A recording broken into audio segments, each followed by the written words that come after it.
A message for my people. Nick Dad, baby. We the new label. Yeah. Come on. Yeah. Come on, son. Now this the black sheep sticking its home. I need a crib like I'm Gatsby. I need it. In hand, just understand my Pockets that deep. with nothing to prove. I ain't got nothing to do. When they can't compete and I got nothing to lose. Great fist. I'm That the was a one great that's gonna fist. Nothing like a good fist to set the tone for the best sports betting vibe on the internet. Veterans Minimum, all things Veterans Minimum, or at Veterans Minimum. If you're watching us on YouTube, over 27,000 subscribers, George. Hey, yo. Hats off to our social media manager. What we do? George over here to our left. Follow us at Veterans Minimum everywhere. LinkedIn, Facebook, Twitter, YouTube, Instagram. Do it. We might get on Snapchat soon. Who knows? TikTok's been popping lately. TikTok's been popping. really like the conversation, healthy conversation this past week about the 1,000-yard receiver thing. I think we may have cracked the code. That was a good one, man. I felt, listen, I always feel like we have good shows.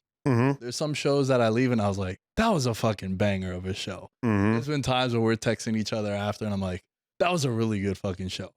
A lot of them are really good fucking shows. Correct. That one, I had a feeling. I never really create content to go viral or to, be like clickbaity. I like it to be organic and I like people to fuck with the content as a whole. I'm not into the hot take stuff, but I felt like that was a good conversation. Oh, without a doubt. And I think that was not on our script, came organically. And hell of a point. Yeah, that was not planned. I was just thinking about it as we were discussing receivers. Because you kept bringing up that. I kept bringing up Stephon Diggs and 1,000 yards this, 1,000 yards that. You're like, hey, yo, Stephon Diggs is average as fuck, bro. 1,000 yards is trash. In a way. Yo, shout out to one comment on TikTok, which was hilarious. It made me laugh. Yeah. He was like, so what? Because I kept saying, an extra game. They play an extra game. 1,000 yards isn't nothing. I need 1,500. And this one comment was like, so one extra game is 500 more yards. I was like, that's a great comment. That's a checkmate. Hey, hats off to you, sir. I had no response to that. Yeah. But yeah, that was good, man. If you guys didn't check out that episode, that was last week's episode. Thank you all for listening to the show, subscribing. Like I said before, the best cosign is you guys listening to the show, tagging us. God damn, this looks good. I told Nick, I was like, this is one of the best outfits you've ever put together. Oh, dude, this is amazing. I got a thumbs up from someone. They thought I was wearing a MAGA hat. I do want to point out that it's a Diplomat's hat. Yeah. Dipset. Shout out to Killer Cam. His jacket and hat is straight from the source. Straight from the source. And Nick, I think you need to talk to them about like their logo and just the way that it comes off, bro. Yeah, because on you, this eagle with two pistols. Eagle with two pistols, an American flag. It does not get more Trump than that. During this week too, it's like, hey man, yeah, I got a couple of fist bumps out there. I was like, wrong hat, buddy, wrong hat. But I'm a big read the room guy. Maybe I shouldn't have worn a red hat. But listen, it goes with the fit, bro. I got the sneakers over here. Got the Cardinal 7s. Yeah, you know what I'm saying? I'm feeling good. How you feeling? I'm feeling like a little bit tired because you got to adjust from the clock going back a little bit. And I was traveling, bro. Arkansas got peppered this weekend. So like for me, I'm re-energizing right now. This show is what I was looking forward to. Because all weekend long, Nick, I mean, I'm looking forward to my brother kicking ass and winning. And they got fucking throttled. Dude. They got Nick. I've been to a lot of football games before in my life. I've never felt like I didn't want to be at a football game more than that game. I was like, shit, this sucks. We're losing by 45 points right now. And it's the third quarter. So this show is going to be the battery in my back. Like you told Maurice Claret. I like that. So battery in the back show, Nick. That's what's going to happen. But boy, I don't know. It's tough to say that like this was a fun weekend. It wasn't. Last week I was riding a high. This week I crashed back down to reality very, very hard. Is that the worst sporting event you've ever attended? No, there's a couple of middle school women's basketball games that I've been to that, I mean, you can't get that time back, bro. So no, it wasn't. It was still somewhat entertaining, but Yeah. What's the worst sporting event you've ever been to? I am pulling it up right now. Oh shit! Because it is perfect timing. Perfect timing. I need to get the exact date, but December 21st. No, sorry, that's not it. The Giants played the Panthers the last home game in the Den Giants Stadium. I took my buddy Mustafa to this. They were down 35-0 at halftime. It was the first game Mustafa ever been to. One of my childhood friends. He's in the running to be the best man at my wedding when I marry the 24-year-old from Medellin when I'm like 47. Smart. Gonna do it right if we're gonna do it at all. Yep. So I brought him to the game and we were excited. The Giants, if I remember correctly, I don't think they were in playoff contention. It was like 30. They were down like 5 touchdowns at halftime. And I wanted to leave. We didn't want to leave because, it was the first time. And then when we left, we get on the Lincoln Tunnel. And the Lincoln Tunnel, it's 1-lane traffic, kind of like it's a really weird setup in the Lincoln Tunnel. 2 lanes. And there's a tour bus in front of us and it like veers off, gets a flat tire, and it's diagonal. No. And we're the second car behind. When I tell you we turned the car off, we were there for 3 hours. 3 hours I was there. I was like, bro, this is the worst day of my life. This is like the worst sporting event. I was like, I think, bro, I'm still young enough where like I wasn't a crazy sports fan. Like we were fresh out of high school, or might have been high school. I was like, I think I'm going to remember this day for the rest of my life. Yeah. That's how bad it was. Yeah. So shout out to Mustafa. Shout out to the Panthers and the Giants, which, by the way, they're playing this weekend. Full circle moment in Germany. Saw some tweets and some posts that were like, Panthers, Giants, that's what we're sending to Germany. What did the Germans do to deserve this? I'm like, hey, listen. A lot. The history is not kind to them. No. You have that deja vu, bro, like Giants, Panthers, worst game ever. Now the Giants and Panthers are both 2-7 or 2-6. They're going to Germany. 6:30 in the morning Pacific time. I ain't fucking waking up to watch that shit. Nobody is. Good. No one is. Yeah. Worst rated football game of the year. It should be. And if you bet on this, you're a sick fuck. Yeah.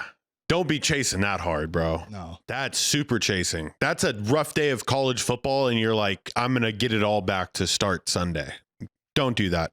Oh, one thing I wanted to note on really bad sporting events that I want everyone to be aware of.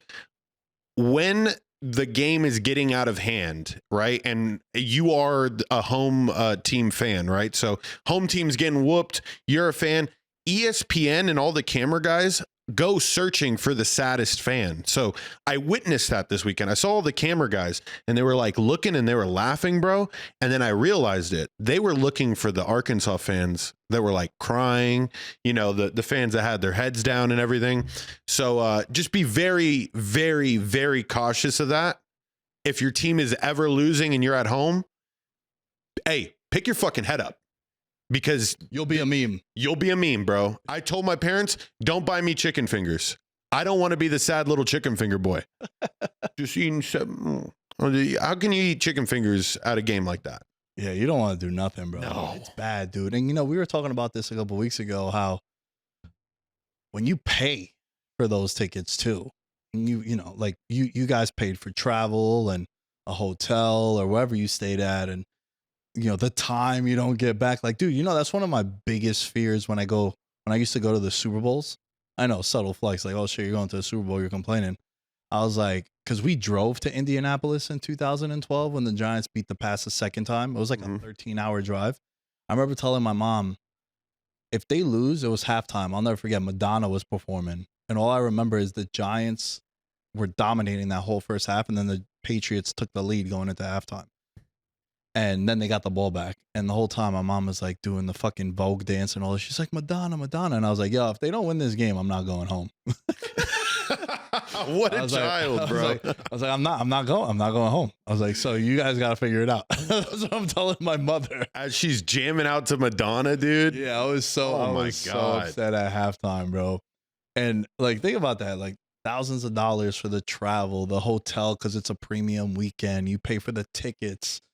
The time you don't get back, then you got to commute all the way back. You're like, fuck, man. But it's Like one of my favorite days of my life, getting to see that.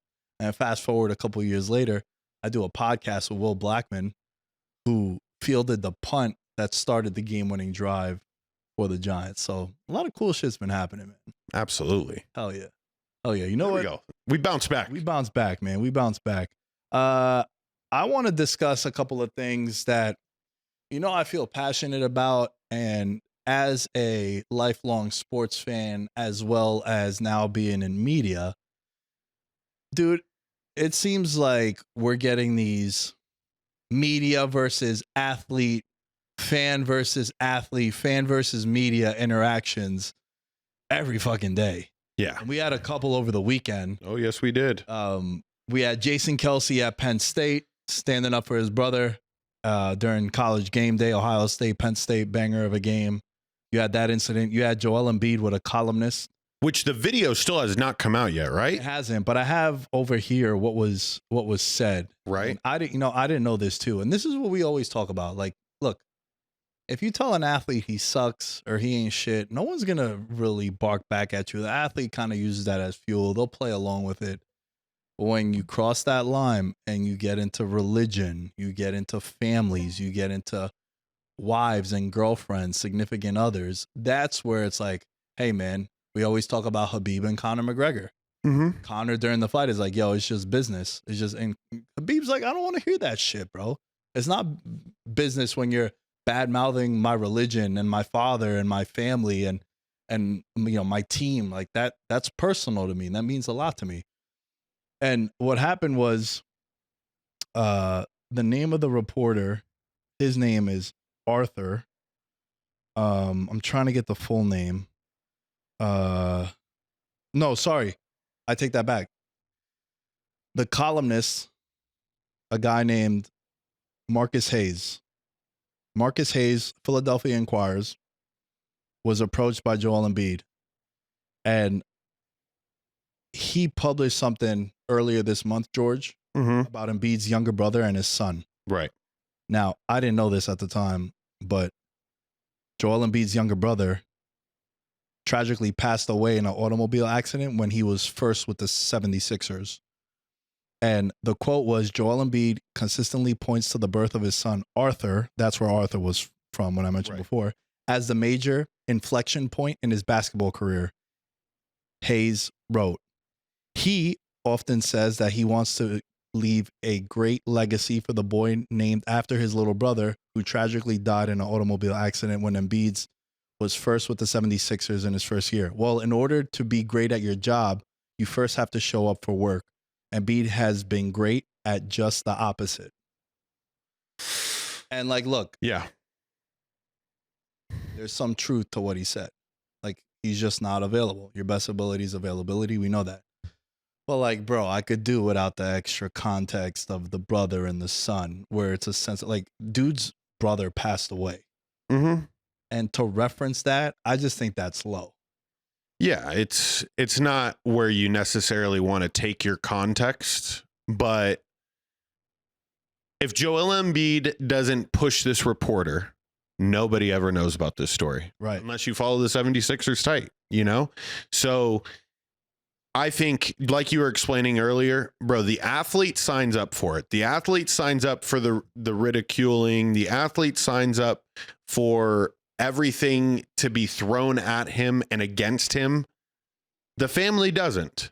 Right. And I'm slowly but surely realizing that with even my brother. And that's just that, like, the line that is kind of drawn, right? I can't be vocal for somebody, jumping on my brother's shit for his play.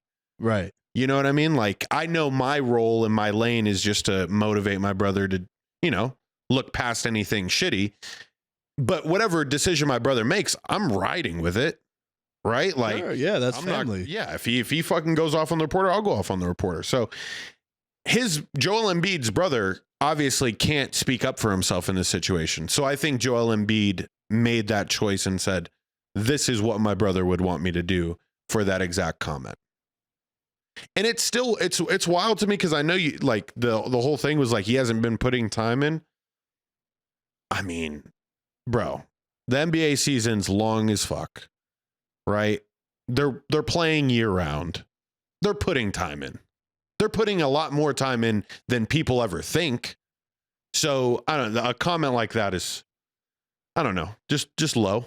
It's just low. I think that's the best way to describe it, right? And at the time that we're recording, they're playing the Suns on Monday night. 76ers are 1-4. On the NBA Futures pod that I did with Combo, shouts to Combo, I said my favorite bet of the year was the 76ers under 50.5 wins. You already had Embiid with the knee. You had Paul George sitting out. He made his debut tonight, I believe. The report was that he came back. So, yeah, your two best players that are taking up like half your salary cap, they're not available. Probably going to lean to the under. But to go back to the Embiid story in this situation, it's just, you just see it a lot. And I feel like there's a time and place for everything. But that in particular, it's like, bro, don't even say it, dude. Like, don't even say it. Because Embiid pressed the guy in the locker room, put his hands on him, and then now that guy's the victim, right? Like, bro, you're a piece of shit there. Like, you can't say that to someone. That's why, like Jason Kelce over the weekend, every incident that you see happen, my favorite sporting event is slowly becoming, with every week that goes by, the Malice at the Palace. When the Pistons and the Pacers got into it, and the fans were like middle fingering the then Ron Artest and Jermaine O'Neal and Steven Jackson and all those guys. It's like, bro, some of these guys, they don't give a fuck. And they're going to slap the shit out of you. And if there was a disclaimer, it would never happen, but if there was a disclaimer or a waiver that you signed when you bought a ticket, all words may be used against you with fist or some shit like that, where if you heckle someone. Yeah. Because, bro, if you sat courtside at a basketball game, right? And you heckled an athlete. You said something wild. Wouldn't the level of heckling be determined on whether or not you know he could come in and slap the shit out you with no repercussions? Because you know there's a lot of people that are like, I'm begging to get my ass whooped because then I'm going to sue him for everything he has, right? Yeah. What if you can't do that? You're going to shut your ass up. You're not going to say nothing. Very true. Yeah. 100% true. Yeah. I know there are people that are stupid enough to continue with it. I mean, right. Someone throws back a couple cold ones and they're feeling themselves. You get beer muscles. I see red, bro. You get the shit slapped out of you by someone fucking 7 foot tall. Yeah, Joel Embiid is definitely one of the more scarier people to like write bad shit about, right? He will beat the shit out of you. Same with Jason Kelce. Same with most athletes. But Joel Embiid specifically, I mean, bro, he makes NBA players look tiny. The dude's is a fridge. So hopefully this columnist, I always find it interesting, and I never go about doing it, but like after Deion Sanders got into it with that one reporter, I didn't read what that reporter wrote for like his next article about Deion. It'll be interesting to see what this reporter has to say about Joel Embiid and the altercation. How is there no video of this? It's crazy, right? No video of this? Nowadays, when immediately everyone just takes out their phone for everything. Yeah. Maybe it wasn't as bad as we think. Maybe Joel Embiid was like respectful about it. Maybe there was no video because no one thought it would happen. Like, imagine if I just walked in here and I just shoved Isaiah. Yeah. By the time you guys are going to take out your phones. True. It's like no one expected that to happen. They interact all the time together. And like it never crosses your mind. They're like, yo, he's going to go and do something. Well, that's how like people get cheap shotted too. And it's like you don't see it coming. I get it. But here's the thing. It's Philly. Somebody in the 76ers organization has those security cam footage. Yeah. And it's Philadelphia, bro. That shit's going to be out within the next couple of days. Yeah. Somebody's. Yeah, it's hard pressed to not see anything pop up. If you work for where do the 76ers play? I couldn't tell you. Fucking Bank of America Arena. And you're part of the security team. We'd love to see the footage. Yeah, that'd be great. TMZ us. Yeah, just release it here on the show. We break news now. Hell yeah. We break news. Hell yeah, brother. Yeah, let us know what you guys think, man. Because a lot of fans and players interacting. And then look, on the flip side, there's also players that get into it with fans that they entice the interaction, which that's an interesting conversation to have too. Because what happens if the player? Yeah. The perfect example is the opposite, or the away team doing a Lambeau leap as a touchdown celebration, like into the crowd of the opposing team. Because then, and we've seen it too, like players have done this and the fans get to low key tee off on them. Or spill beer, hard push, little kidney shot. But the player wants it. I mean, bro, Durant also over the weekend. Oh my gosh. Yeah. You were telling me about this. This was great. Cause I love when someone is petty. Mm-hmm. It's one of my favorite traits that people have. I think it's great. I think it's important for your success also. Don't forget what people have said about you. You use it as fuel for your fire. Kevin Durant over the weekend, the Phoenix Suns won 125-119 over the Clippers. He took to Twitter and he said, "Great dub, Suns. And for my parlayers, better luck next time, LOL."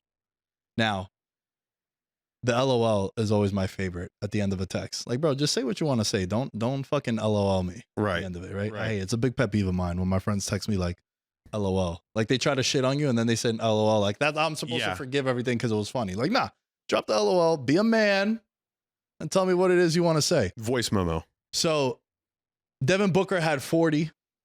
Durant had 18 points, and in the fourth quarter, didn't attempt a shot. Now, remember, you can do fourth quarter only props, and it was a close game. It wasn't like it was a blowout. Right. So maybe people were like, oh, yo, Durant's going to get going now, fourth quarter. He's going to take over. Nothing. Didn't even attempt a shot. And then he goes and he trolls the fans. Now that you're hearing this story, what is your reaction? He's not just trolling the fans, Nick. I mean, for the first time, my brother finally got some, he got like Instagram comments written about how bad he played, right?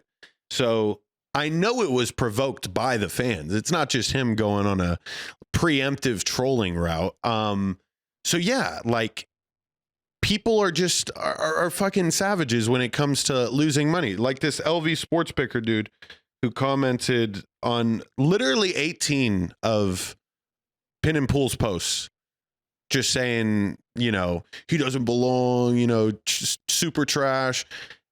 All these people that are losing money and sending DMs, I think I've finally found my position on this, Nick. It's just it's a lame thing to do. It makes you feel good. It's like almost like a confessions booth, like where you're allowed to just say anything. You're not going to get a response, but it feels good to get it off your chest. Yeah, totally. You know, and it works in reverse for the athlete. KD wants to get it off his chest. For all you parlayers, you sorry motherfuckers. 18 points. His over-under had to have been, what, 26? Probably in the 20s. Yeah. That's tough. That's tough. But, you know, it's fine with me. You could send your messages. You could send your comments. Now, if you start getting, like, super out of line with those comments, then I think you just block, right? Like, yeah, totally. I just go immediate block. I ever told you this story? I'm not going to mention the person's name, but one of my really close friends, he once DM'd Cam Newton when he fumbled when he was playing with the Pats, going in on a walk-in touchdown, fumbled at the goal line. He DM'd Cam Newton a video of Tiki Barber and his running back coach, high and tight. Because remember, Tiki Barber, prior to Tom Coughlin becoming the head coach, was known for having like fumbleitis. Right. And then he worked with this one guy and then it improved. And then he had a career year in like 2005 with the Giants. And he sent them that video and he just wrote ... send ... high and tight, buddy. Like, that's funny. That's a funny troll. He didn't threaten his family. He didn't threaten his career or like, yo, you're a piece of shit. Like, that's a joking interaction. Because if you're Cam Newton, if Cam Newton saw it, he'd be like, yo, that's pretty funny. Yeah. Yeah. You might get a like. Yeah. Send a message to try to get a like. Like, if you're that creative at giving that player shit and a player gives you a like that's almost like a badge of honor. That's an Xbox achievement for sure. That's 50 gamer score without doubt. Let me tell you this. This wasn't on the show, but a very well-known athlete that has been on the show told me that one time someone he cost them a fantasy football championship. That fan DM'd him. That athlete sent them $500 and says sorry. Now, I don't think he's doing it to every athlete, but like the interaction was fun and playful. He didn't say, you motherfucker, you're this, you're that. He didn't do all that. He just sent them, I think the fan sent them like an invoice and was like, yo, bro, you cost me whatever, like $500. Mm-hmm. Thanks, man. Merry Christmas. Because, you know, fantasy football's at the end. Right. And then that athlete sent them $500. He says sorry. Now, I'm sure he's not doing it for every athlete. Of course not. But certain interactions, they could be funny and positive. And profitable. Yeah. Possible. Like, dude, me over the weekend. I don't think I've had a worse betting weekend ever in 2024, without a doubt. Like, dude, let me tell you this. There's so many bets I make after I've given out my picks. Mm-hmm. You know, you go chasing, right? Every sports handicapper does this. Everyone that's in the sports betting space, you go to chase or whatever it might be. I didn't even hit those bets. Mm-hmm.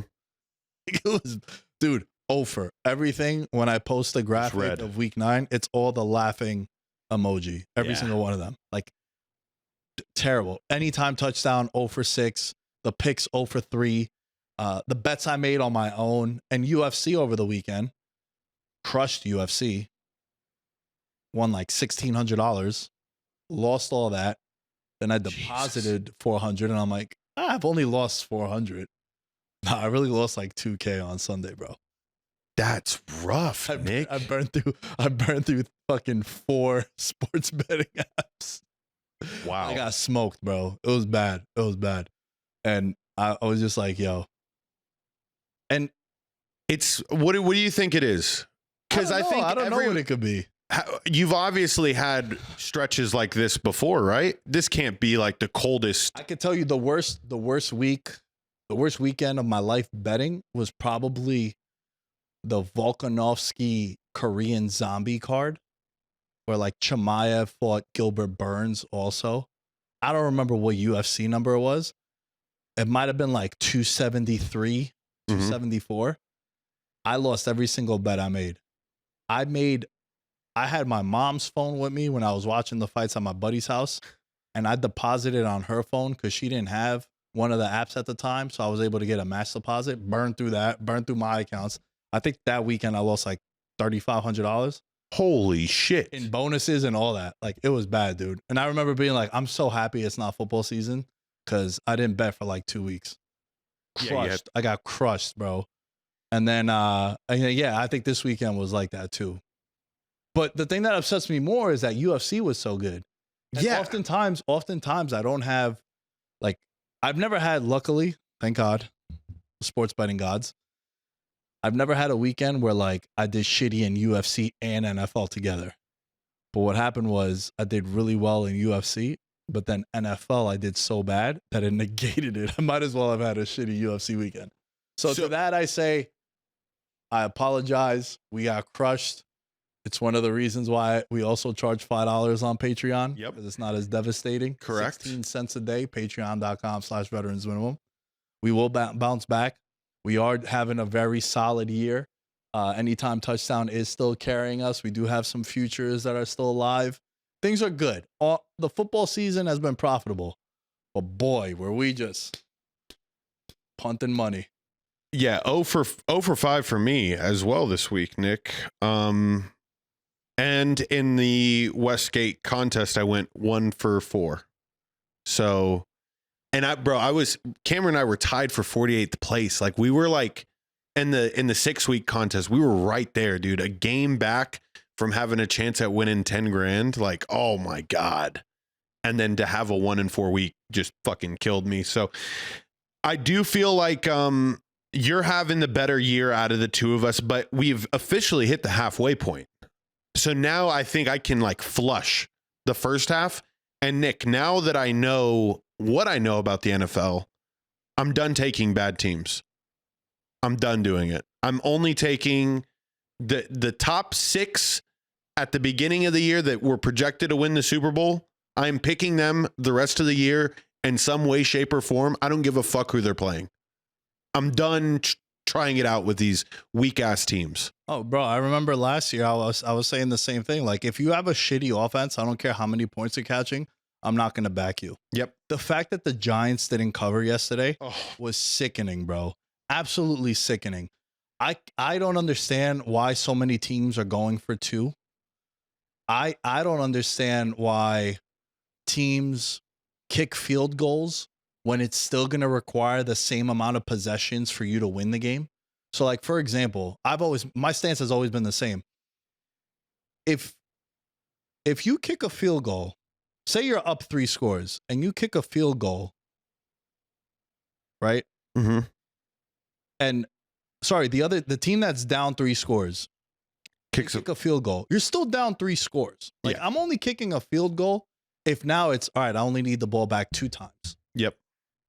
I still need the ball 3 times. So what are you doing? Why are we kicking field goals? If our 2 teams are playing, right? My team is down 20 points. I'm not kicking a field goal to cut it to 17, because even if I get the 2-point conversions, guess what? I still need a 3rd possession. To me, it's one of the dumbest things that teams do. I'll never understand it. The Giants yesterday, twice. I was texting you because at the time the Bills were up and we made that parlay together, even though it ended up getting smoked by the Lions, which we'll get to in just a little bit. This idea that you go for 2, Sirianni did it. Like, bro, we make jokes, even though it's a serious accusation. Sirianni point shaving might need to be investigated. That was crazy. Yeah. Like, what are we going for 2? Like, it's just really dumb, bro. And what the Giants are doing, and a lot of teams just going for 2. I was like, I don't get it. I don't get it. Well, there's that, Nick, and then there's something that I definitely want to just be instated as a rule for football forever. If you have the ball to start the game, like you chose to receive, why are you punting the ball ever? It's like the game, just go for it. And the game starts now with them having the ball wherever the fuck you're at. Like, it doesn't matter.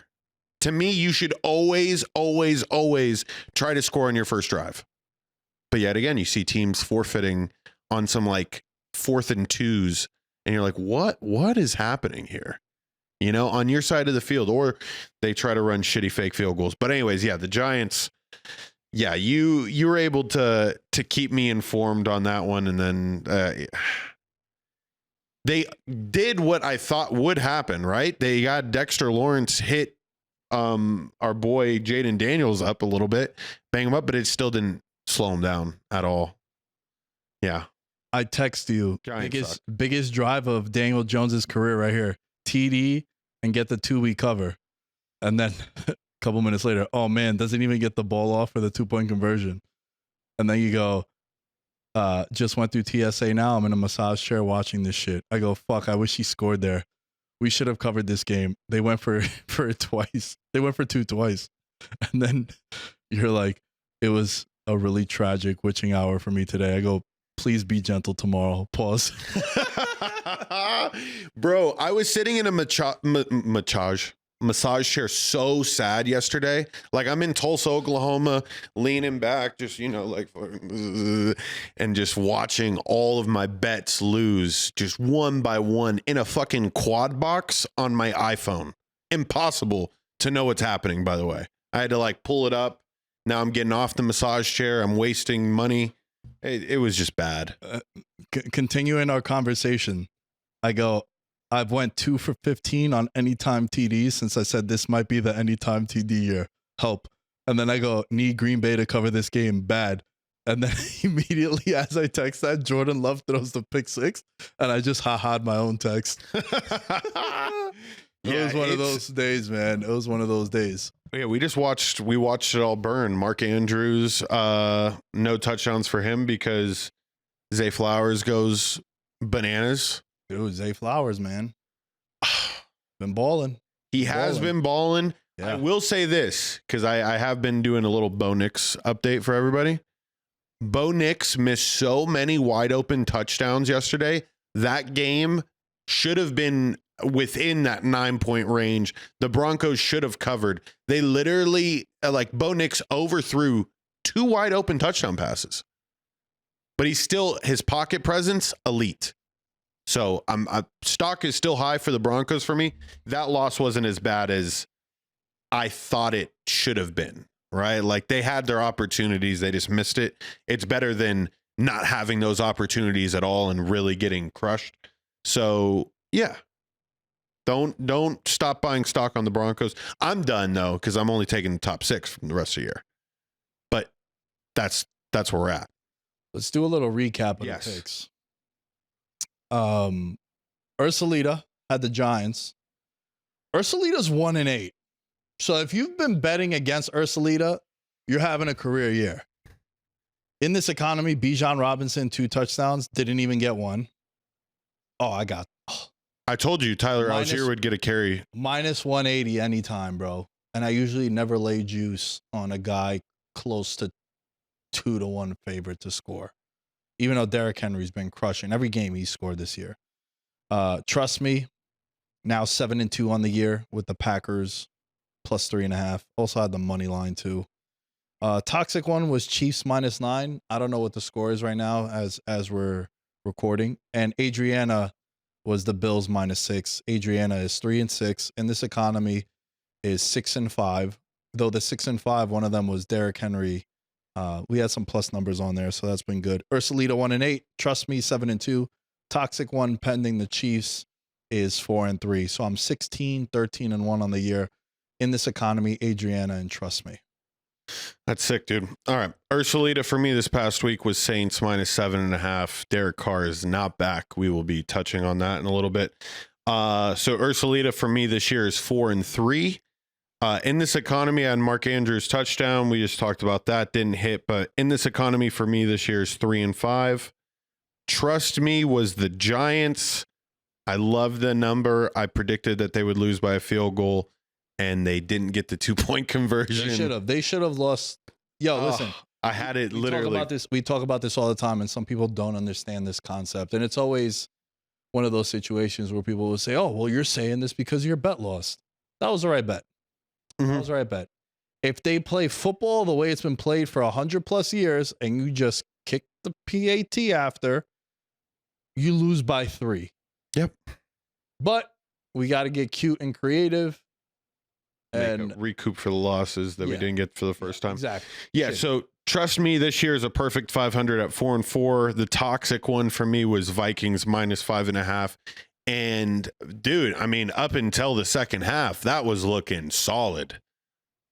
Vikings end up covering, so that one loses. And then Adriana was the Bills. So my toxic one is 2-6, and my Adriana is 5-4. So I am like so close to 500 right now. It makes me want to throw up.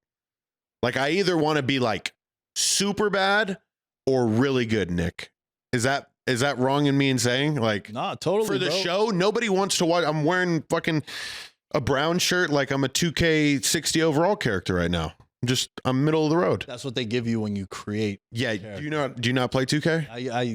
I tried to play. I was really bad at 2K. Yeah, you're FIFA. Yeah, shouts to Finney and this Josh. Is that like yeah, you get a brown shirt to start.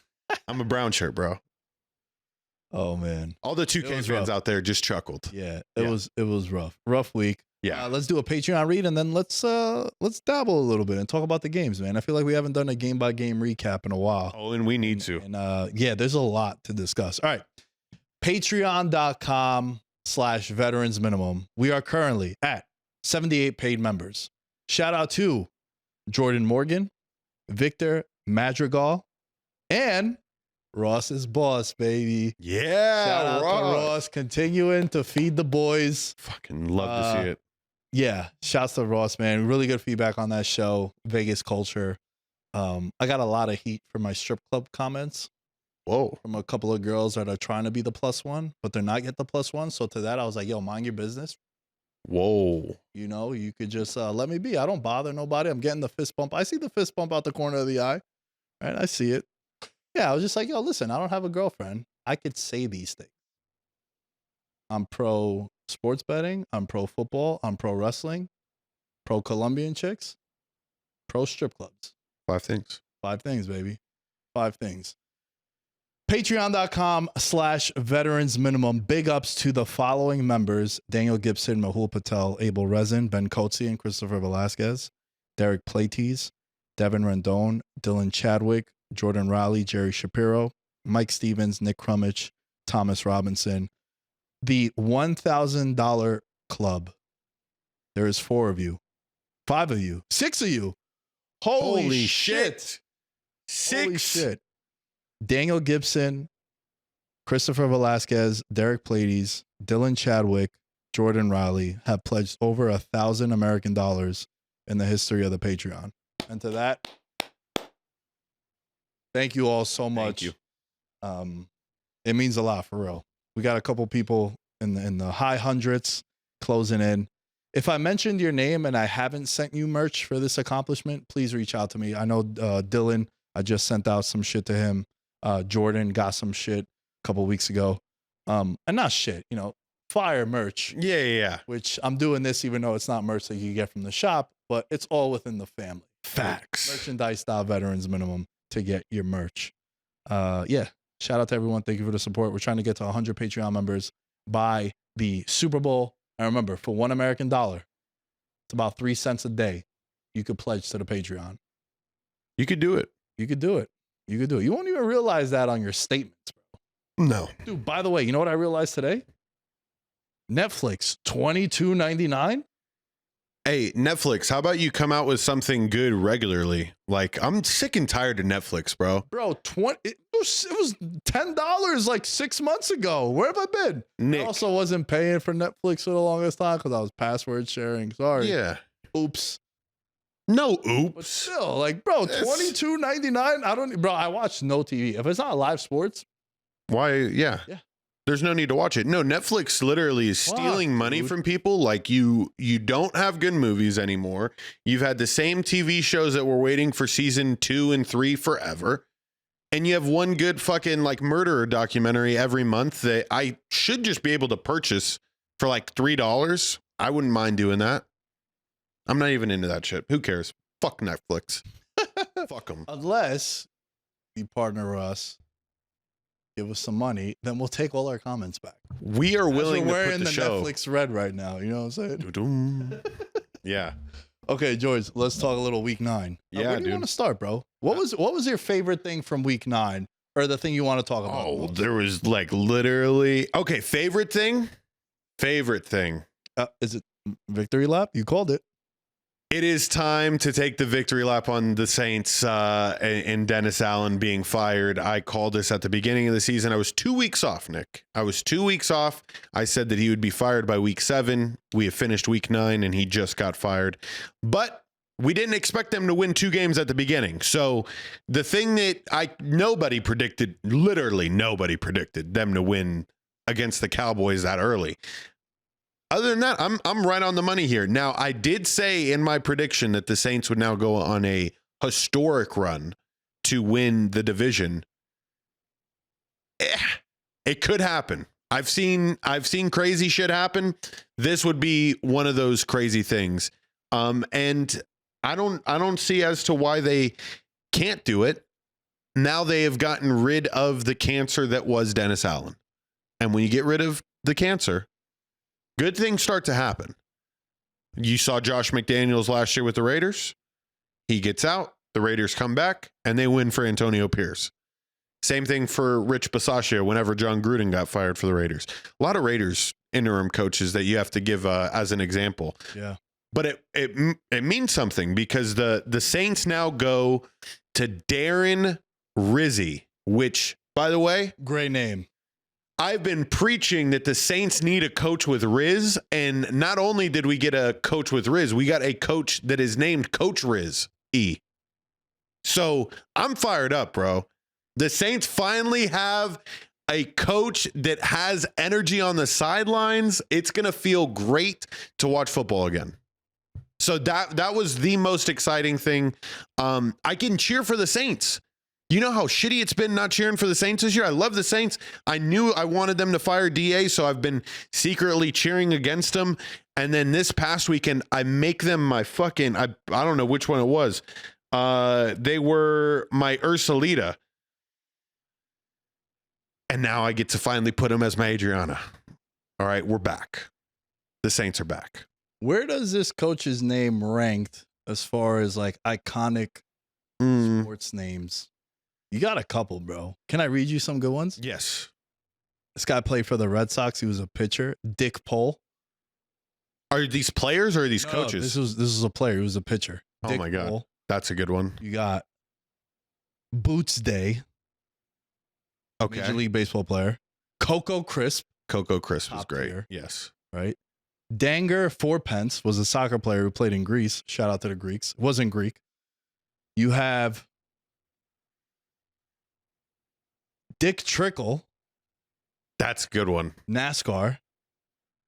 Dick Trickle. Yeah, Darren Rizzi is up there with the greats. Already. Coach Rizzi. Coach Riz. Coach R-Dog.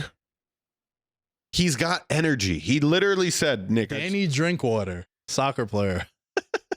Great names. Darren Rizzi. If he wins the division for the Saints, which I will be pulling up the odds here shortly to tell you guys what that is, because I don't know. Maybe you sprinkle a little bit on it. We ride this ride the together. Offensive lineman Will Clapp. That's the best name ever, bro. Will Clapp. Yeah, he played for the Chargers a couple years ago. I don't know if he's still in the league. No. Will Clapp is he's definitely not. A great name. Where's Will Clapp at? Center for the Buffalo Bills. I don't know if he's a starter. Is he a starter?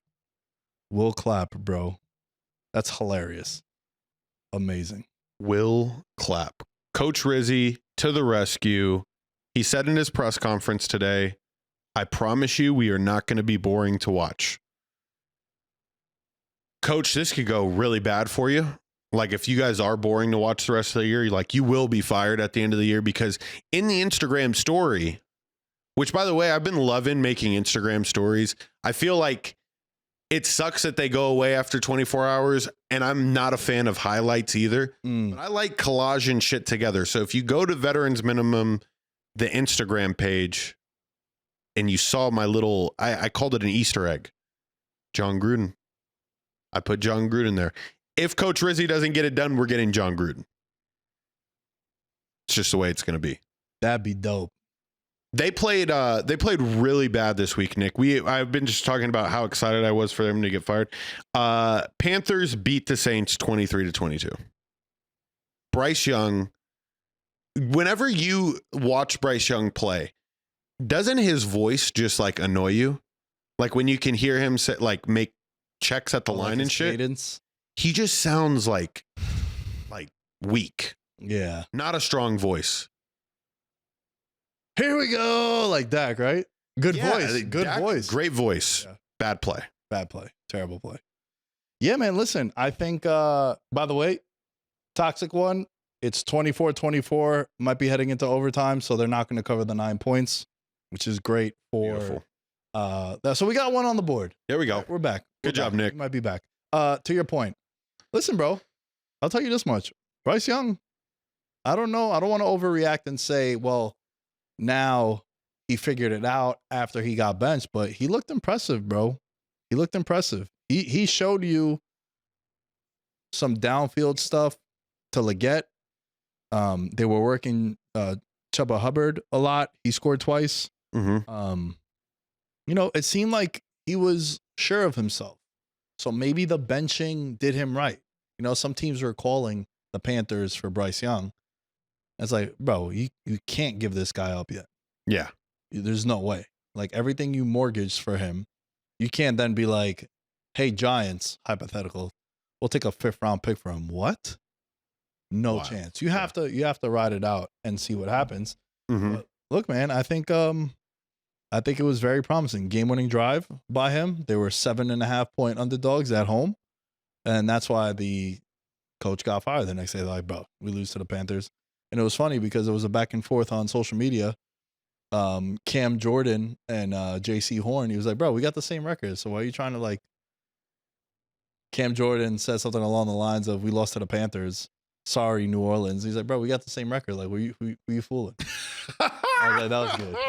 That was good. Yeah, JC Horn got him. Yeah. I mean, there was so much press behind this game. I mean, you had Michael Thomas literally putting Derek Carr on blast for the universe to know that he's not that good. And here's the thing, Michael Thomas, bro, like, where have you been?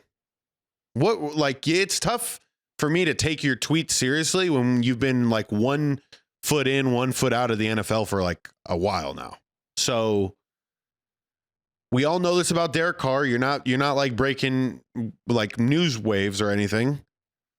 You just made Derek Carr sound like another, like almost a superhero again in the press conference. Derek Carr is good at one thing: taking negative criticism at a press conference. That is like the one thing that Derek Carr is really good. Look at his time in Las Vegas. One of the best.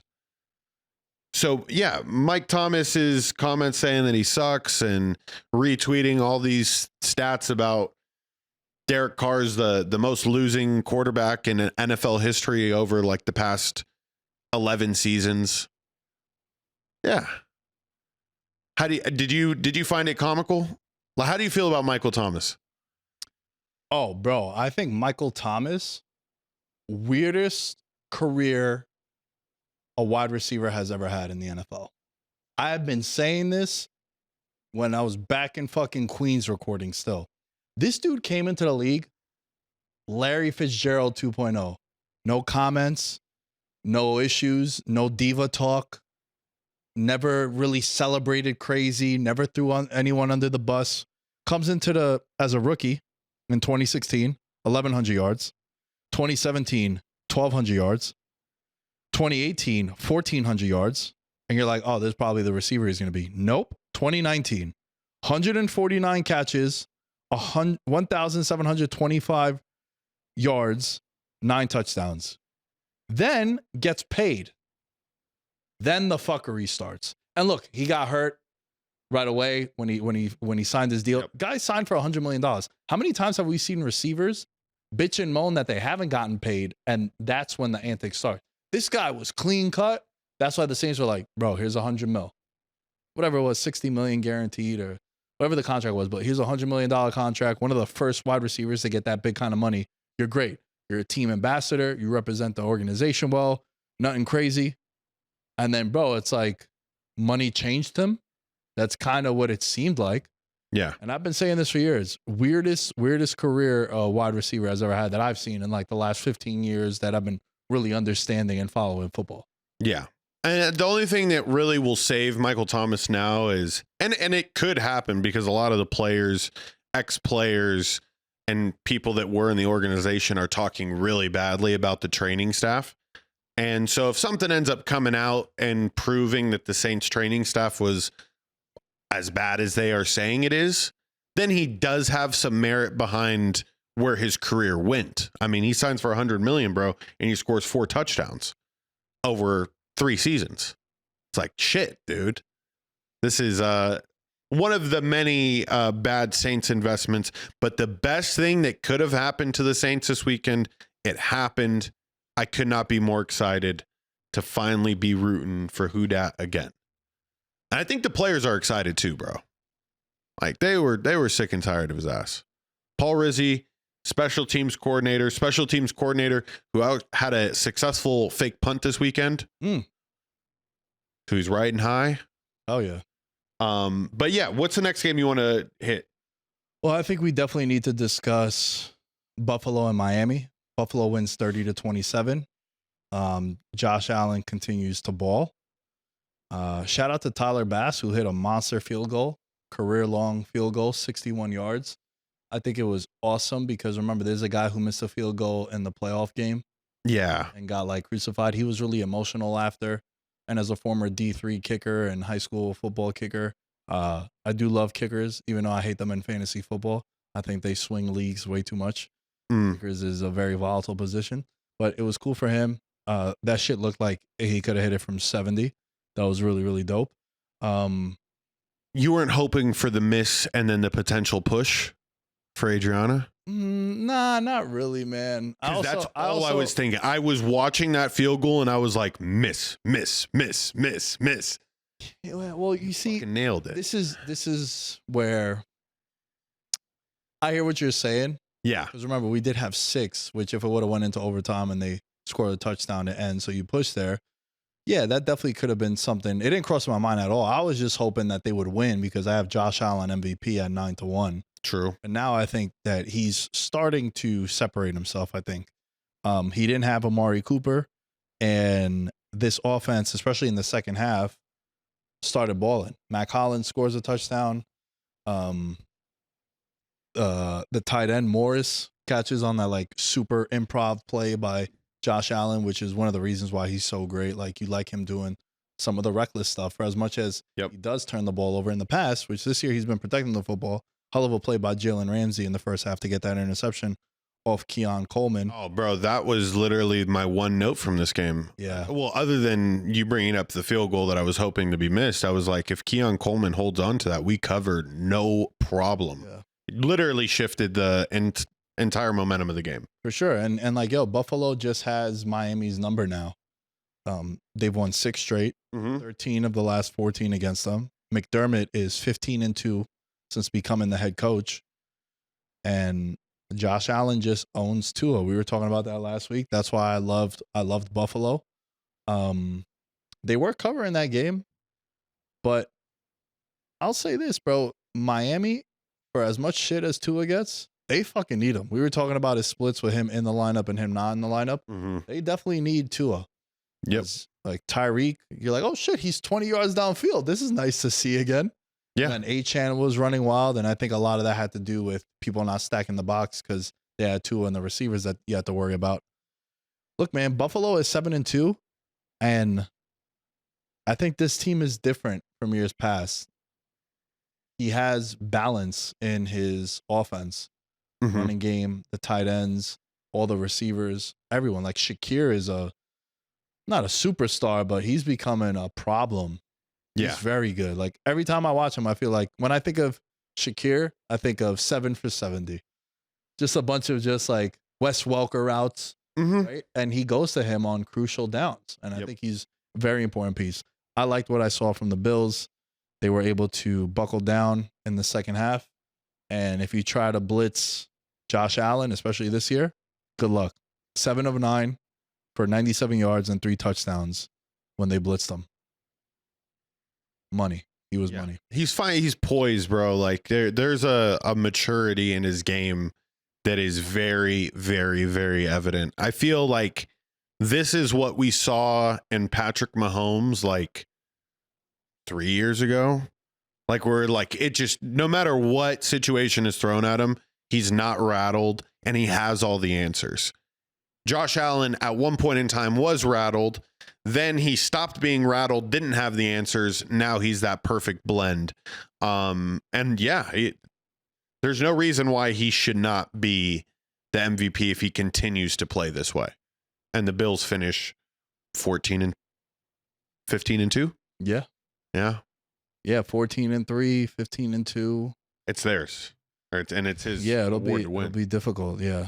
But let me ask you this question, bro. Because right now, I don't know what's going to happen tonight. We're still recording at the time of the game. It isn't overtime, but at what point, what if the Chiefs go undefeated? What if they go 16-1? Mahomes' numbers are pretty awful. Like for the standard that he set and what an MVP should be, his numbers are pretty bad this year. What does his record have to be for him not to win MVP? 14-3. So anything over that, he's the MVP. So if they go 15-2, MVP. Yeah. Best record in the league. I mean, bro, they're right on pace for it.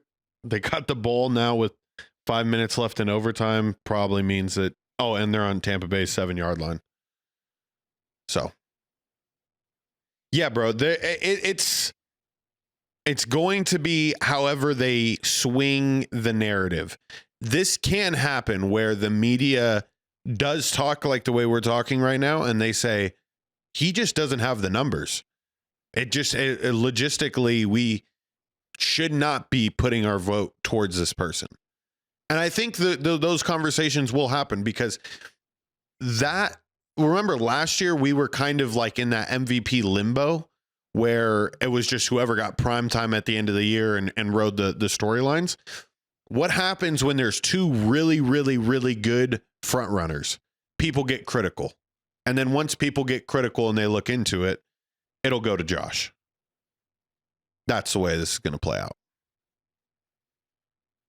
So, yo, I'm glad you brought that up because right now, who do you think are the top 3 favorites? Let me ask you. This wasn't on the agenda. This is going to be organic and it's going to be off the cuff. If you had to name your top 3 MVP favorites right now, who do you think it is? It's going to be Josh Allen. It's going to be Patrick Mahomes. And I want to put Derrick Henry there. Whoa. Am I correct? You're not. You're very close to who? Lamar Jackson. Lamar Jackson, yeah. And the Chiefs just scored a touchdown, Kareem Hunt. I see that right now. So they won. So now they're 8-0. They're 8-0. Yeah, so right now, Josh Allen plus 250, Lamar Jackson plus 300, Jared Goff and Mahomes plus 700. I really like the Jared Goff bet. So, yo, this is what I wanted to run by you. Yeah. What did we say all offseason? What are the marquee games?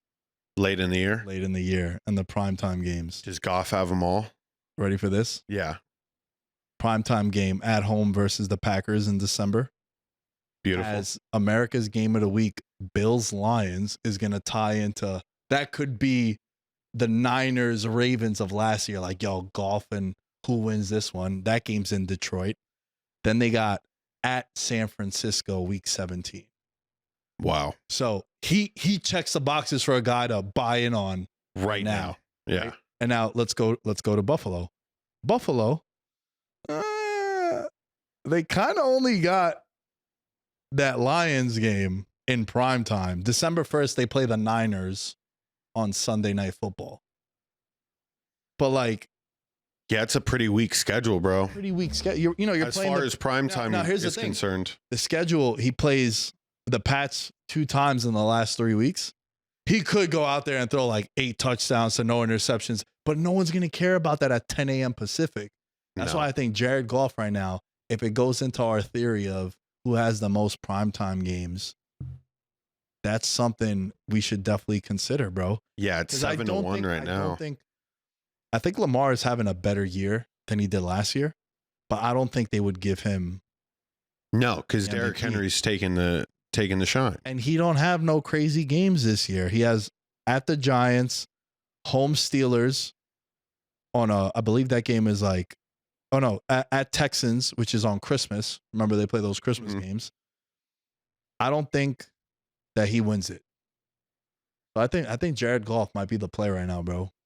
Because he's gonna have the marquee games that you're like, holy shit, he literally, especially the Allen Goff matchup, that's gonna be for the MVP without a doubt. Week 16, because America's game of the week, that's gonna be the MVP. Whoever wins that game and shows out, it's gonna be the Niners Ravens game of last year. Did you see the stat yesterday? About 4 minutes to go in the fourth quarter, the Lions are driving. Jared Goff goes 11 for 11.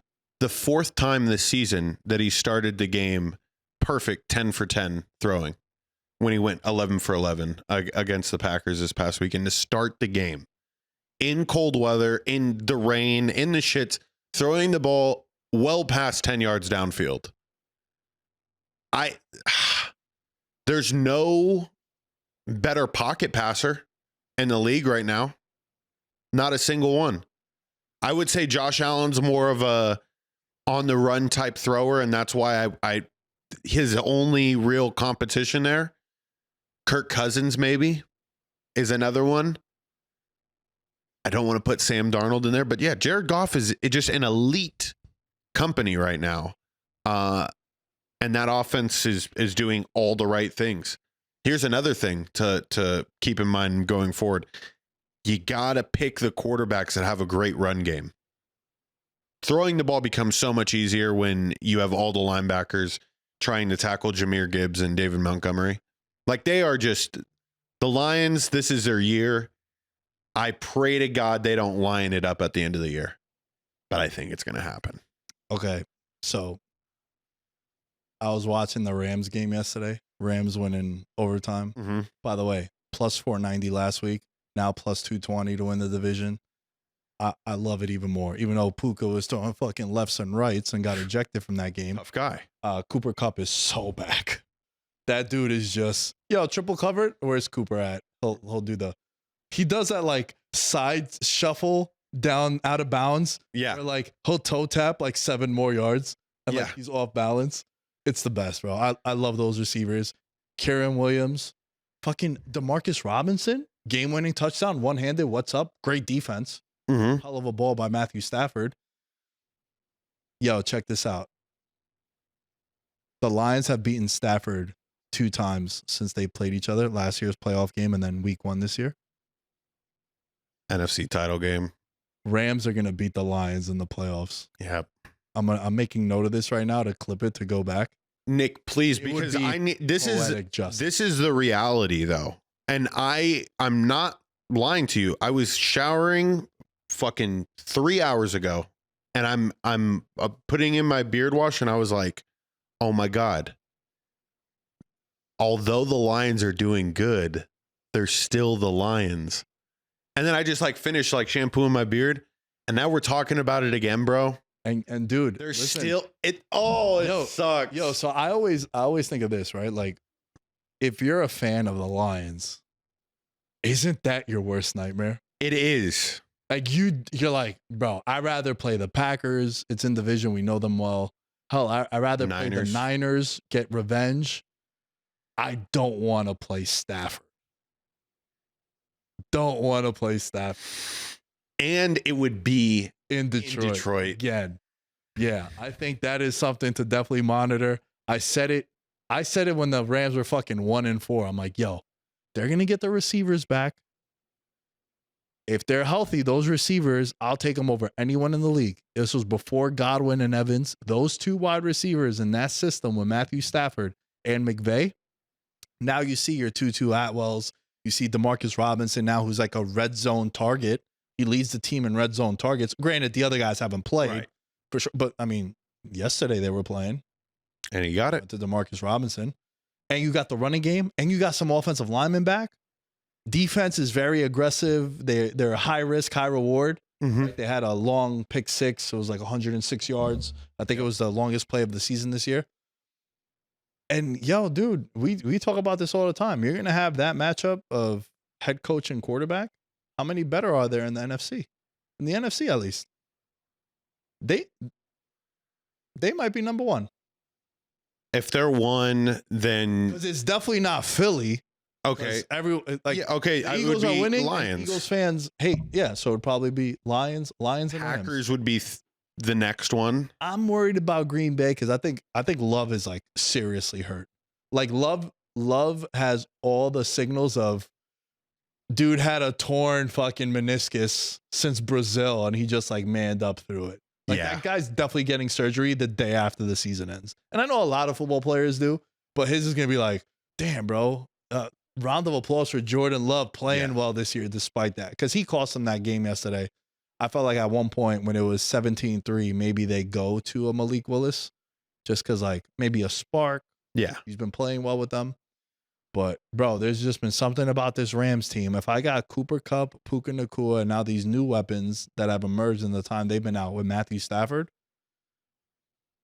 gunslinger, bro. Balls. I don't give a fuck where we're going. What's up, 12th man?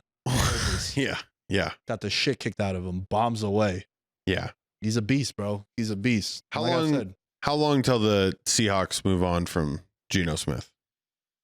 It's approaching that time. It's what was his line? They wrote me off. Yeah, I didn't write back. Yeah. Well, you might want to write back to some teams. Yeah, you might want to start writing back. I don't know. He doesn't. He's not going to get traded. I think this is it for him. I think he'll be there next year too. Maybe they draft a quarterback and develop under him. Mm-hmm. But hats off to him, bro. He turned around his career, and I think a lot of people could look at the Geno Smiths, Baker Mayfields, Sam Darnolds of the world, and be like, "Hey, man, it doesn't work out well. Maybe you end up in a new situation." I'm watching the Giants yesterday. You know what I kept thinking? Daniel Jones is going to go to the Rams. We don't need you right now. Just chill. Just relax. Recover. Look how nice it is to have a wide receivers and a run game and an offensive line. Right. You got McVay. He fucking made Baker Mayfield come in and win a game. Like, he's a genius. How many coaches are like, under the McVay tree, under the McVay tree? Daniel Jones is definitely going to leave the Giants and go to like a McVay and then win like 2027 comeback player of the year. Some crazy shit like that, bro. It's just, it's going to happen. He's going to end up on another team. And we talk about that all the time, bro. Your situation is everything. That's why you see Jared Goff. Yeah. Not, he leaves McVay, but he goes to a team where they're like, yo, bro, we love you, dude. We want you. Mm-hmm. Sometimes you want to be loved. And that's all it takes. Sometimes you want an indoor stadium. That's key. As a quarterback, don't send me outdoors. Please don't do that. But there was another game that I wanted to touch on that kind of made me sad. Chargers 27, Browns 10. Jameis Winston with the biggest like 1 week resurgence of a franchise that you can ever have, beating the Ravens, thinking that the season is going to turn around, and then the following week throwing 3 like Jameis Winston playing for the Buccaneers level interceptions. He was throwing it to the safety, Nick, on all of them.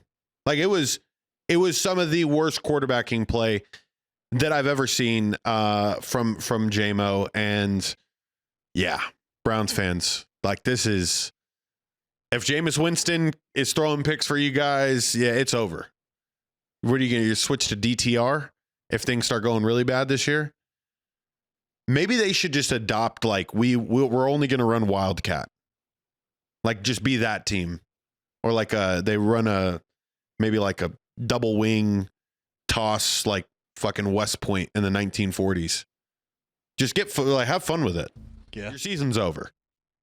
It's officially done for the Browns. We've known it for a while now, but like this is, you're not going to have a resurgence if you can't take care of the Chargers. The Chargers, sneaky, one of the most like average, better than average teams in the league. Or did they just take advantage of a shitty team yesterday? No, I think you're absolutely right. Like when I look at the Chargers, sometimes I forget that they have Justin Herbert because they treat him like a scrub. Yeah. And I know they don't have the best weapons ever, but Palmer got going yesterday. Johnson, former number 1 pick, he got going. Dobbins has been amazing for them in consideration for comeback player of the year. I just think I think the Chargers are a playoff team for sure, but probably going to be a 7-point underdog on the road in the first game. It's kind of what I'm looking at with the Chargers. They just don't excite me, but all they needed was someone to change the culture, and that's what I think they're getting with Harbaugh. When it comes to Jameis, it was fun. It was exciting last week. Weird line. Chargers were 1.5-point favorites on the road. I just kept looking at it. I'm like, I feel like we should take the Chargers. Like this Winston hype. Talk about selling high. Oh my God. I mean, dude, like they beat the Ravens last week, but let's not get it twisted. He threw like 4 interceptions that didn't get picked off. Yeah. Yesterday, the Chargers was like, oh, dope. Picked. I'm not dropping it this time. And that's why this guy has thrown over 100 interceptions in his career. He passed the century mark in week 9 against the Chargers. So, yeah, I think they're officially toast. I think the Chargers are like, cool. Though I don't think they have the firepower yet. Like they should go and get a receiver next year also. Now you're like, all right, we got Justin Herbert. Let's not have him be a check down Charlie. Let's just fucking let this shit go. Mm-hmm. So that's how I feel about the Chargers. Is it time to talk about the back juke? Oh my goodness. The Eagles? I mean, that was crazy. Wow. Yeah, everyone's been saying it. Craziest play they've ever seen. Yeah, I don't think I've ever seen that before. Bro, he went crazy yesterday. Over 160 yards from scrimmage. Saquon Barkley. If it wasn't for Derrick Henry, bro, we'd be. And look, there's still a whole half of the season left. Mm-hmm. Man, it's a fun race between them two, but it's definitely Derrick Henry right now for Offensive Player of the Year. Hell, I think Derrick Henry should be in consideration for MVP. Guy might have 2,000 rushing yards, might score 20 plus touchdowns. Might. I have yet to see Derrick Henry really put together like a full season, right? With the Titans. It's been a while. The Titans, you would get like the second half of the year, Derrick Henry that you're super excited about. Now he's reversing the roles. We're getting late Derrick Henry in the first half of the season. Can he put two together? Can Saquon even put two together, bro? I mean, this is a very, very tough position to go the full year carrying the rock. But bro, it's wild that he's 30 years old, and usually they're like, you're over 30. It's fucking LGs for you. And he's having a monster. Like, he's on pace to have a career year. Yeah. And there's a guy that's had 1,500 yards, 2,000 yards. He has 11 touchdowns. His career high is 17. And he was 26 years old in 2020 when he had it. Nuts. So it's going to be an interesting race between the two of them. Yeah. Obviously, one does a lot more than the other because of the passing role that Barkley has. But yeah, I mean, you always hear the Heisman moment. Like, if Saquon wins Offensive Player of the Year, they're fucking showing that play forever. Of course. Without a doubt. Yeah. I mean, crazy. Yeah, absolutely crazy. Everything that's been said about it, I kind of co-sign and agree. Like, it was nuts. It was fucking nuts. I will say the last thing I'll put in, you always think about how would this be implemented in a video game? Are they going to have that in Madden next year? And the only thing that I've seen close to that in a video game is the mascot mode where you could do the side spin juke, where you'd side flip as a mascot in NCAA. Just thought I'd add that. Probably got to do the B button and hit Y to jump. You have to hit BBY, and Saquon Barkley is the only player that can do it. The only player that could do that. Yeah, I fuck with that. How long until somebody else tries it? I don't think you could try that. I think that has to be just instinct. Yeah, somebody's no other like Christian McCaffrey, I think, is probably the only other player that could maybe pull that off. He's a white guy. He ain't jumping that high. Saquon didn't jump that high either. He didn't. No, he didn't. But I think that was just instinct. He knew he was going to get smoked. So he's just like, because that could have also ended terribly. Yeah, bro. He could have got a helmet right up. Like, that would have been horrible. Yeah. That could have been rough for him. Wow. So, yeah, that was it for week 9 for me, bro. Is there anything else we're missing before we get into Monday winners? Yeah. Drake May's end of the game touchdown. Holy shit, did the Patriots actually win on the draft? I need to know your thoughts. Because that play was incredible, Nick. And he's been rather solid to extend the play the way he did. Ramondre Stevenson catches it. They cover, which was huge. That was the only win in the contest that I had. Did Drake May sway you at all in his position for the Patriots? Rather have him than Caleb. Ooh. Because, I mean, Jaden is clearly the one. Of course. Back-to-back drafts where you rather have the second pick. You rather have CJ Stroud. Which, actually, hold on. CJ Stroud without his weapons kind of looked pedestrian on Thursday night. I know it was a week ago. Yeah, bro. I mean, it was too short notice. Yeah, I got to see more, but it was a little concerning. I'll be honest. Yeah. I'll be honest. I've been staring at the Colts plus 1,200 to win the division since Thursday. And even though the Colts lost, I've just been staring. I'm like, it's such a if volatile Nico division. Collins don't come back, if Diggs don't come back, I mean, Diggs is definitely not coming back. Yeah. But, I think moving forward, Nico Collins might need to be accounted for in the point spread. He might be one of the more valuable non-quarterbacks in the league, especially when you look at CJ Stroud without him in the lineup. Mm-hmm. And I know it's not a luxury name or it's not flashy. It's not your Tyreek Hills or Devontae Adams of the world. But, man, for what he does for CJ Stroud and the Texans, I think we need to start factoring in that if Nico Collins isn't in the lineup, we feel a little bit different about CJ Stroud and what the Texans are. I think that's a very, very fair assessment, and I will be taking that into account moving forward onto this week. So that was all led into, though, by the Drake May thing. The Bears quitting on that halftime play. I've never seen a 55-yard touchdown run with 10 seconds left to go in the second quarter. Yo, I think they're about to go on a crazy losing streak because of the Hail Mary. How long until Eberflus is fired? It's crazy that they win that game, then they're 5-2 or whatever, right? You're fighting in one of the toughest divisions. Do all 4 teams make the fucking playoffs? I don't know. Was possible for a second. Definitely not now. They quit. Yeah. It's a bad look, man. It's a bad look. We talked about it with Anthony Richardson. When you quit on your team, I think there's no recovery from that. Can't quit on your team, bro. People don't trust you after, man. And in every aspect, you quit on your team, that is a massive L, that the perception of you as just a human being changes. Like, yo, you can't be trusted, bro. It gets a little tough, and now you quit on us. And this is coming from someone that I've quit on a team before. So you know, shitty, man. I felt shitty. It's like, damn, bro. Like, and I'm someone that preaches loyalty and discipline, and it's like kind of some fuckboy shit you did. I was younger. Yeah.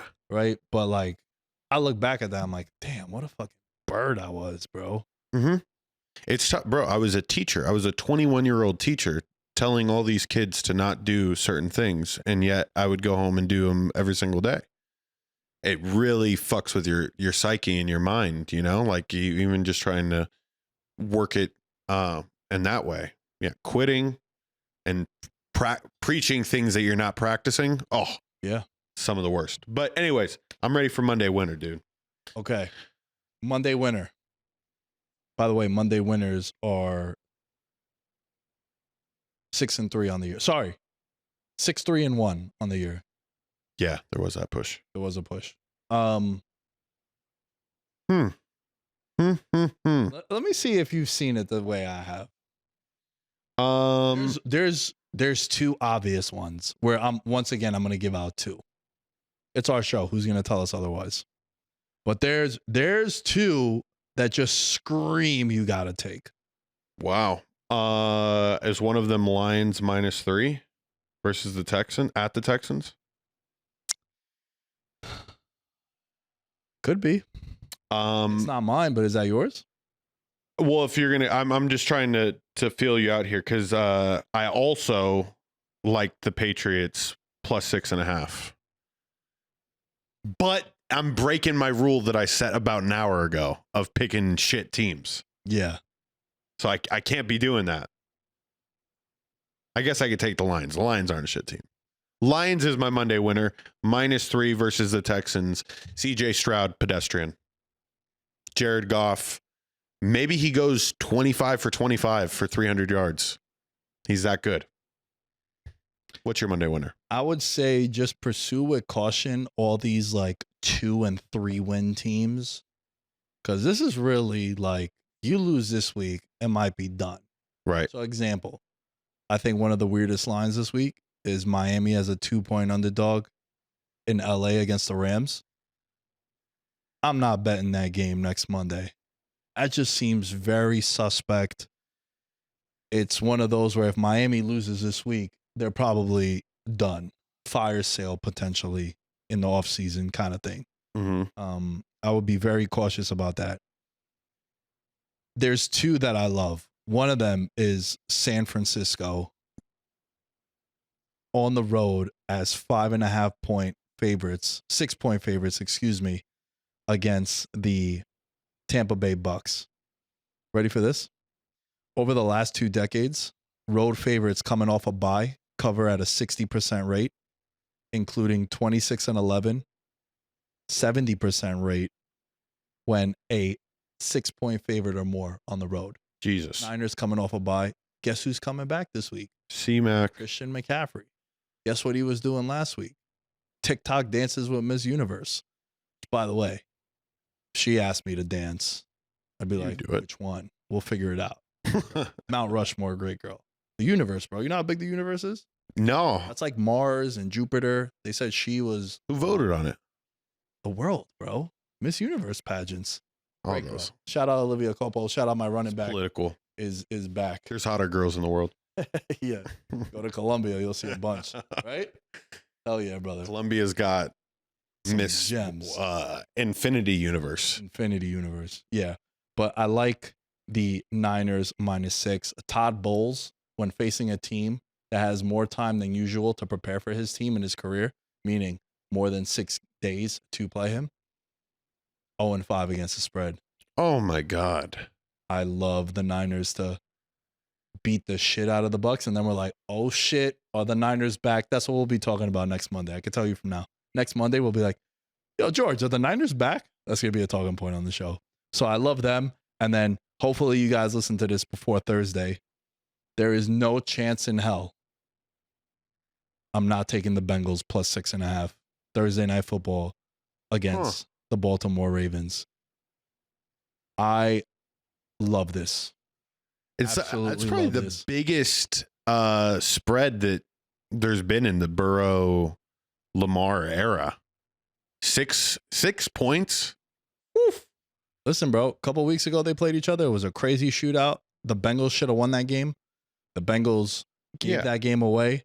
Now everyone's riding high with how well Baltimore has been playing, and rightfully so. Bengals come into town. It's Thursday Night Football. Remember, this is where Joe Burrow's season ended last year. Dude, stop me if you've heard this before. 40-1 to win the Super Bowl, Cincinnati. I'm just kidding. I think it's very intriguing, but it comes down to this week. The rest of their schedule, like I pointed out many fucking times, them and the Jets. I'm so mad I didn't take them this week. Bro, I think they crushed the Raiders. Yeah. Oh my God. Dude, how did we miss it? I know, bro. There's so many games. Last year I used to do this. I used to go on Twitter and be like, every week there's a game where you look at the line and you're like, by halftime, you say to yourself, why didn't we take this? Chargers was that one this week, right? Bengals is also this one. Buccaneers for me driving. I was like, Buccaneers +9. I'm like, the Chiefs, I know they're great, but fuck, they have not covered the spread at all. What did we say last week with the toxic one was whenever they're a big, you don't want to bet Mahomes when he's more than a field goal favorite. He's like mid.